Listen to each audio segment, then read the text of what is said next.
And now, tonight's presentation of radio's outstanding theater of thrills, Suspense.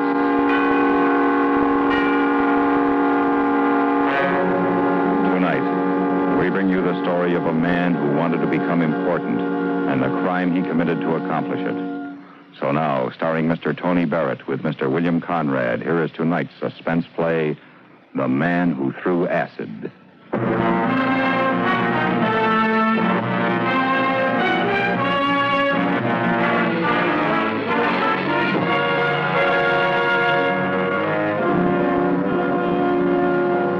He was a young man serving his second year in the city assembly. And because he believed in honest government, he wanted to enact restraining legislation against the racketeers.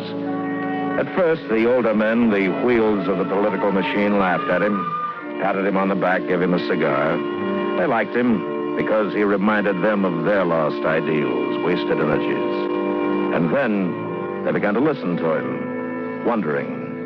The young assemblyman said in council, I wasn't elected to this office to see my wife and kids or anybody else's wife and kids dictated to by the racketeers and the hoodlums in this city. That's what's happening. Dope, gambling, mugging, the protection racket started again. If the chief of police won't or can't do anything about it, I say we should. Make laws. Put teeth in them. Get rid of the big boys who run the rackets and we'll have a clean city. It wasn't a brilliant speech, not in content or in delivery, but it made its point. And the young assemblyman kept on making his point. The older, wiser city fathers began to take notice. So did the press. And so did the big boys, the racketeers. And the man who was considered the boss called a meeting. There was no red tape involved, no orders in triplicate, a simple direct edict from the top. And the organization was such that by 7 o'clock that evening, the hireling had been contacted. His name was Steve Kleiber, a thin, pasty-faced man of 42 who looked no more than 35. He lived on the fringes of gangster society, and like so many of his kind, was still considered a punk. He was desperately trying to gain a toehold before it was too late, because a middle-aged punk is the lowest form of underworld life, a lackey. The boss's contact explained the situation about the assemblyman. That's a snap, Steve. Just throw acid in his face and beat him? Yeah, that's it. 200? For doing nothing. You get the acid for me, huh? Sure, Steve. You put the finger in it? It'll be all set. There's nothing else to it? I told you. This assembly guy, he's important. Look, you want the job. It's none of your business. How come? Just do you want to do it? Well, I was just thinking, if it is kind of important and you want me, maybe you put in a word for me, huh? With the boss, maybe? Oh, now, Steve. The boss don't know anything about this. This is a private grudge. Oh. Okay, sure. You gonna pay me now? Half now. The other 100 when you've done it. Yeah. Okay.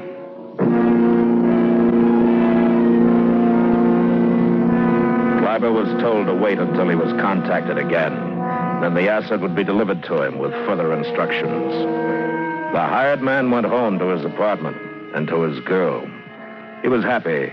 He had a big job. He had been accepted by the mob. Perhaps his luck had changed. He told his girl, $200, honey. This could be it. What I've been waiting for. Just a drop in a bucket to what I'll get in the next job. Oh, that's swell, Stevie. What have they got you doing? Honey, you know better than to ask. But I tell you this, it's big.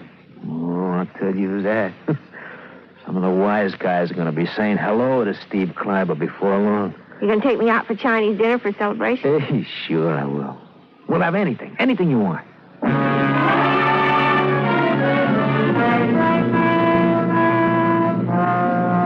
it was a night for celebration because plans had been made to throw acid in a man's face. The boss celebrated and took his wife to a movie. The contact man celebrated, got drunk, and cried about his dead mother. And Steve Kleiber went to bed with indigestion following a too-rich dinner. The assemblyman sat up late into the night writing the draft of an anti-racketeer speech to be made at Rotary the next day.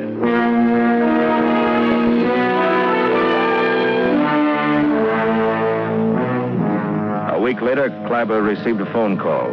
He was told to meet his contact in the park at 11 o'clock. He went to the designated place. Hi, Steve. You're on time. That's good. Gotta get ahead, boy. I don't like being late. Now, here's the stuff in this bag. It's in a pint jar with a wide mouth. That way you won't have as much chance missing. Oh, you better wear a glove, too. You don't want to get burned. There's a glove in the bag. You right-handed? Lefty. So wear it on the left hand. It won't matter. When do I do it? 5:30. Today? Yeah. Where? You'll be coming out of the athletic club. He's got a 6 o'clock appointment. He'll leave the club about 5:30. How am I going to know him? Pictures, here. Take a look at him. Yeah. Now, he looks like these pictures, so you won't have to worry. You can't miss him. Yeah. Can I keep these? Yeah. What do I do after it's all this stuff? Ditch the bottle. Break it. And don't touch it without you wearing a glove. No prints on it. Okay. Then what? Take off. Ain't going to have a car to pick me up? It's too risky. Cars can be traced. Someone sees the license. You shouldn't have any trouble, though. It's a quiet street. Buildings near. Well, you know where it is, in the corner. Yeah. Okay, you're right off the main drag. Just get lost in the crowd and don't run. By the time anyone figures out what happened, well, you ought to be home. Hey, seems to me I'm taking some chance for a lousy 200. Give me back what I gave you. I'll get somebody else. No, wait. It's okay. But I sure hope you guys appreciate the risk I'm taking. We appreciate it. Oh, and Steve. Yeah. If anything should go wrong, like say you do get picked up, you don't talk. No names. Not even mine. Oh, nobody gets me to talk. That's my boy. Well, I'll be seeing you. You come round to the bar for your dough. When it's finished, and I'll leave it there for you.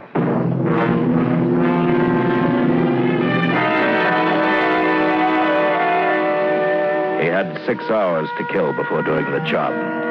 Standing outside the entrance to the park, he was undecided. 6 hours. And he moved casually to the bus stop and correctly, obediently took his place in line behind 3 other passengers as the bus pulled in. A very ordinary man, carrying a paper sack in which was a jar of acid and a glove. He went to a favorite hangout, a bar at the east end of town, not because he needed a drink. He wasn't nervous, but rather because he hoped to run into some of the boys. Well, he wouldn't tell them anything, but he'd let them understand that he was onto something big. Hey, what do you say, Harry? Steve. And the boys been in, huh? Early. What's it gonna be? You want a beer?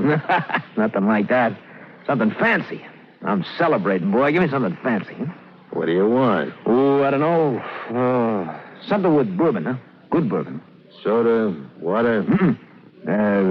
Old-fashioned, huh? With everything in it. Make an old-fashioned. Make one for yourself, Harry. And me. Too early. Come on, help me celebrate. I never celebrate till after 5. Well, at 5, I'm going to be tied up. I'm sorry. At 5, I got an appointment. Big appointment. Uh-huh. Oh, yeah, Harry. Morning, Lou. How's everything? Couldn't be better. Fine. What do you say, Lou? Oh, Steve. Well, you've been kidding yourself, huh? No, no. Hey, Harry, break a quarter for me. Gotta make a phone call. Yeah, sure. How about joining me, Lou? Old-fashioned. Why not? That's a good drink. Say, Lou, you got any good tips? I got a few... change, Lou. Oh, thanks. Lou? What? I say anything good running a day. Thought I'd put 50 across the board. You got... Where'd you get $50, punk? You know, it's funny the way you guys call me. That's really funny. Old-fashioned, 65 cents. Huh? Oh, sure. Sure. Thanks, Harry. Hope you can change your 20. It's the smallest I got. Yeah, Lou, that's what it is. Hearing you guys call me punk is pretty funny. You got a little surprise coming to you, boy. Yeah? Well, I'll live. Thanks, Harry. It's okay. Forget the tip, Lou. Just thought I'd do you a favor, give you a fin if the horse come through, but from now on I do my business uptown direct. Hey, you do that. Nerve of that guy, you hear him? Small time, and he's calling me... Oh, it's good old-fashioned, Harry. That's the best. You sure know how to make them, all right. Uh-huh. The drink was too sweet. He didn't like it, but it was gulped down. He wanted to show them the bottle of acid. Tell them. That would make them know he wasn't a punk anymore. Instead, he pocketed his change and sauntered out. There was little better than 5 hours to kill, so he went to a movie.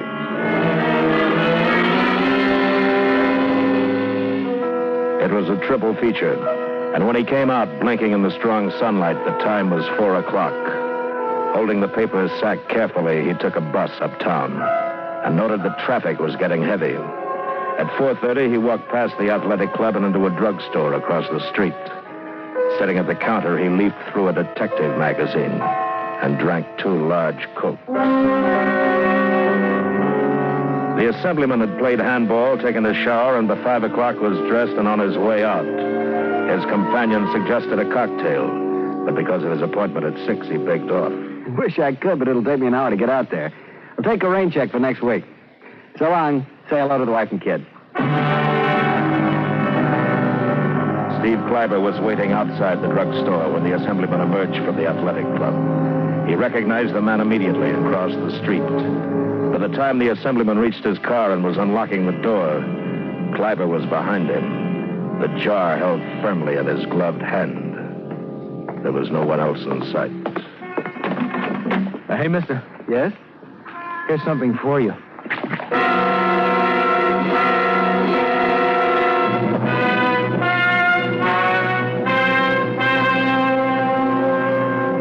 Steve Kleiber didn't see the assemblyman clawing at his face. He dashed the jar to the street and ran to the corner, and a moment was lost among the 5 o'clock homecoming crowds. He felt pride in the smoothness of his accomplishment. His nerve had held up. He'd proved himself as a man to be trusted. Any punk could do a good job with a gun, but he had performed a task few men could have done better. Cold, sure, perfect timing. He went home to his girl, and as he relived the moment in telling, he felt himself become flushed, hot with excitement. So I figured it out, see? Just like a shotgun. You know how when you shoot a shotgun, the lead spreads out? So I figured the same with the acid. Get close enough, just close enough so it won't spread. I was 3 feet. 3 feet. That's when I said, hey, mister. Then he turned around. Boy, he could have put me on the Olympics the way I took off. You should have seen me I'm go. glad I didn't. Huh? Well, honey, I'm just telling you that. That's an awful thing doing a thing like that. I don't get you. It's a job, that's all. How come you didn't tell me that's what you were going to do? Why should I tell you? It's none of your business. I tell you now because I thought you'd be interested. I'm not. Well, that's a fine thing. I'm hungry. Let's go eat. No. Figure for a couple of days, lay low, just to be sure, you know. Now, look, you go on down to Delicatessen and get some stuff. Then later you can go down to Harry's and pick up $100 for me. He'll be there. By 7 o'clock, the extras were on the street. By 10 that night, the entire city knew what had happened. And the man who had ordered it to happen, the boss, was at home smoking a cigar, reading. His wife came in and said, I just heard the news on the radio. What news? Some man threw acid in somebody's face. He's a representative or a senator or something in the city. No kidding. Gee, that's terrible. Awful. Boy, I hope they get him. The man that did it. Yeah. And a phone call came into the boss on his private line. He listened for a long time. His cigar went out. He looked puzzled. You still there? Yeah, I'm here. Oh. Well, it's like I said. He ain't dead, but it might be better if he was. The cops are really out tonight. Who did the job? Oh, some punk. Steve Kleiber? Does he know anything? Yeah, I don't think so. I had a good boy give him the word. Then we're in the clear. Don't worry, in a couple of days it'll quiet down. But the boss was disturbed. His wife's reaction disturbed him. The phone call, what he had heard himself on the newscast disturbed him. The violent act had all the earmarks of a boomerang. Rather than instilling fear, the purpose for which the deed was done, it had brought out swift and great anger. Kleiber was worried, too. His girl had gone to the bar and returned empty-handed. The second $100 installment of his payment was not there. His contact had not been seen that day. The next morning, a reward of $5,000 was posted for the apprehension of the man who threw acid. And by afternoon, the prize money had risen to $12,000. Kleiber read the newspapers that night and was frightened. Listen, honey, I better get out of here. Some of these rats get an idea to turn me in for that kind of dough. I'm in trouble. Yeah. Maybe you better. Look, honey, you get out of Harry's again, huh? I need that $100. I'll have to get out of town for a while. Well, what's the use? He ain't gonna be there. They made you a sucker. After what I've done for him, you crazy, a nice, clean job. Ah. Listen, I'm gonna hide out. I know a place. It's in town here. Till you get the dough for me, huh? How can I get it? Well, try, will you? It's a flop house. I'll write you down the address. If I'm not there, I'll be in the Grand Theater. You know where it is. I know. Okay. If anybody asks you see me, you say, no, I left town, all right? Okay. Hey, what about me? What'll I do for money? Honey, I gave you $10 yesterday. Well, it might take a couple of days to get your 100. What? Yeah. All right, here. There's 20. I can't give you more. All right. Now, look, you won't let me down, kid. You'll find him. You'll give me the door. What do you want me to do? Write it in blood? All right. Thanks, honey. I'll make it up to you. I'll bet. I'll see you.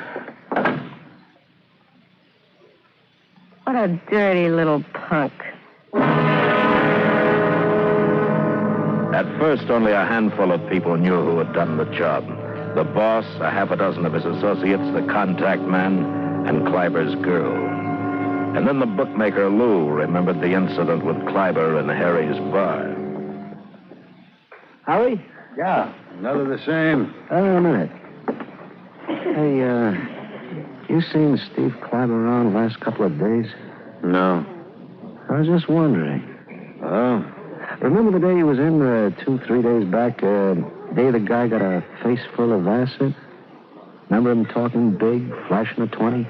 Yeah. Oh, what do you think? I'll tell you, his girl's been in a few times looking for an envelope he's supposed to get. She's been asking for someone, if that means anything. Yeah. You know what the reward is? Last I heard, 12,000. 20. It's a big stink. I wouldn't want to be in that guy's shoes. If Steve did it. Oh, I wouldn't want to be in his shoes. Me either. The police had no leads, but they had an aroused city on their side. They weren't working alone. Every citizen was a potential ally, every news agency a powerful voice. The reward mounted. In a week, it had reached $40,000. The money was offered by the city, by indignant groups and individuals.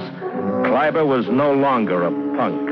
He was a dangerous animal, a big man. And he waited in dark places, waited for his girl to bring him $100 so that he could run further to get away.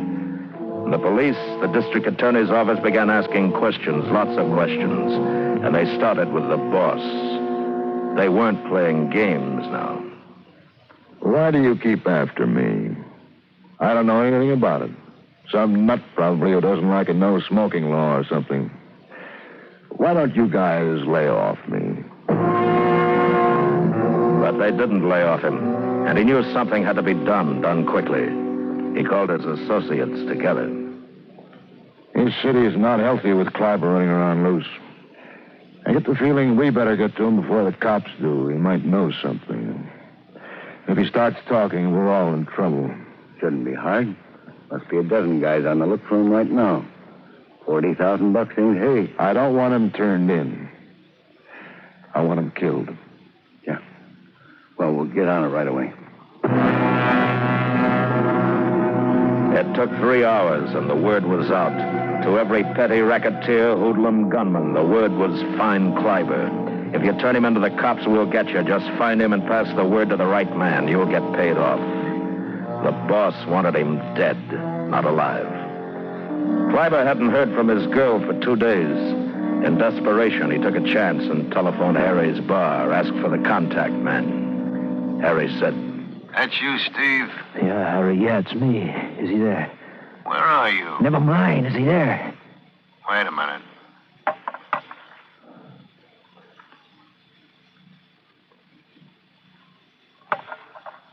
Hello? This is Steve. Listen, I want that money. I've got to have it. What are you trying to pull? Oh, now, don't get excited, kid. We had a little trouble. I had to lay low. I'm sorry about it.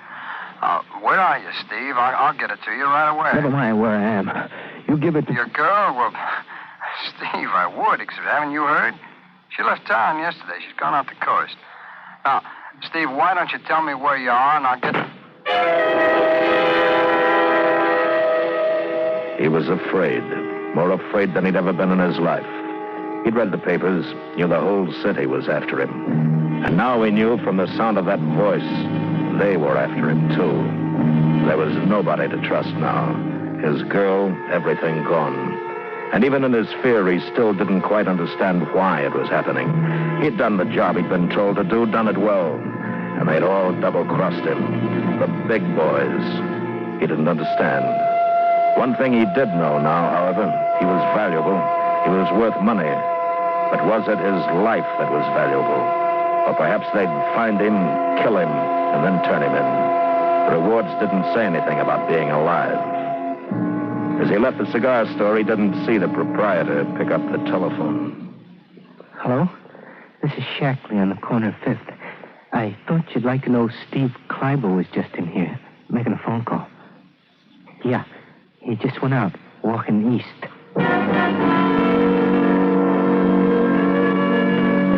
I'm in trouble. I'm in bad trouble. Punks, a lot of them double-crossed. I'm in trouble. I'm scared. Boy, I shouldn't be out like this. I gotta find someplace to hide out. Where? They'll get me. They'll be looking. They'll get me. And he felt safer walking because every place, any place that he might want to go as shelter was now a trap. He saw the police station at exactly the same moment he saw the black car around the corner, and a sixth sense told him what was about to happen. He started to run toward the police station.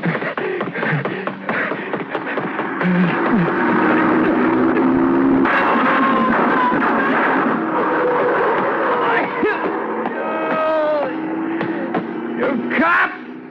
You give me protection! I'm the guy through the acid! I'm the guy!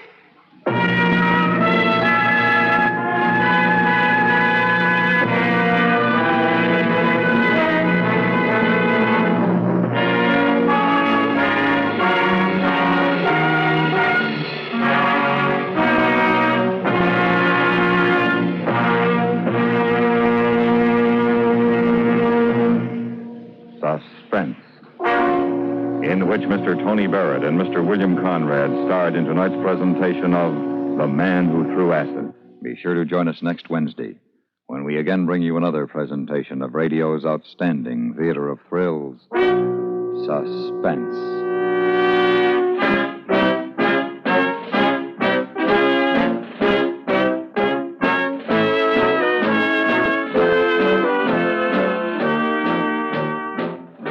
Suspense is produced and directed in Hollywood by Anthony Ellis.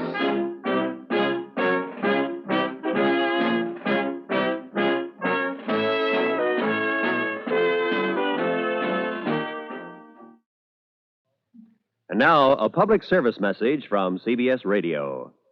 Remember that phrase, one of our aircraft is missing? Another time around, it might be, one of our cities is missing. Radar can spot enemy aircraft before they reach our cities, but there are gaps which only your eyes can fill. CBS Radio suggests write or telephone your nearest Civil Defense Center, or write to Ground Observer Corps, Air Force, Washington, D.C., to learn how you can serve in our Ground Observer Corps. Stay tuned now for 5 minutes of CBS News, to be followed on most of these same stations by My Son Jeep.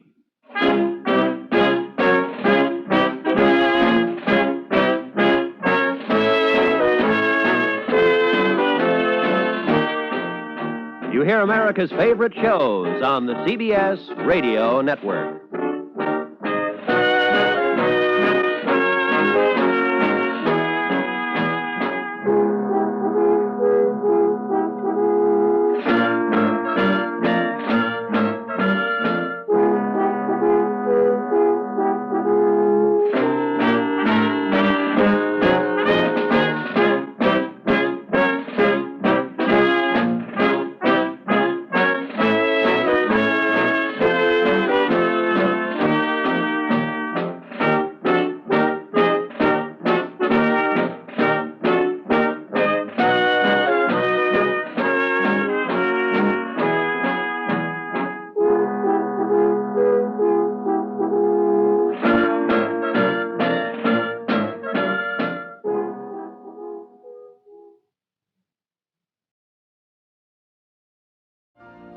You've been listening to the OTR Gold Network.